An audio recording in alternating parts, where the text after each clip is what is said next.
কি হয়েছে ভাই? ও পিছন থেকে রিক্সারে হরেন দিতেছে।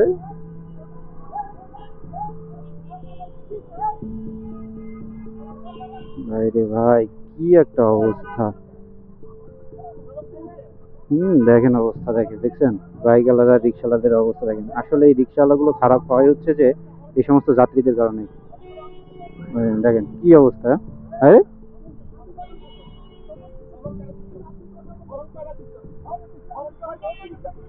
দেখেন অবস্থা, এই সমস্ত মানুষজনের কারণে রিক্সাওয়ালাগুলো আরো বেশি সাহস পায়। দেখেন চাবি নিয়ে নিতে যায়। দেখছেন অবস্থা, সমস্ত মানুষজনদের কারণেই কিন্তু অবস্থা খারাপ হয়। কি একটা পাওয়ার দেখাইলো! কত হেডমালা লোক রে ভাই! মেন রোডে রিক্সা চলতেছে।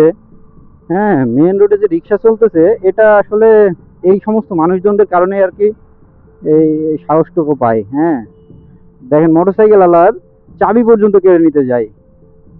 কি একটা অবস্থা! সে ট্যাক্স দিয়ে রাস্তায় গাড়ি চালাচ্ছে, আর একটা ট্যাক্স বিহীন গাড়ি মানে তারে আসলে কিভাবে পাওয়ারটা দেখাইলো তাহলে চিন্তা করেন।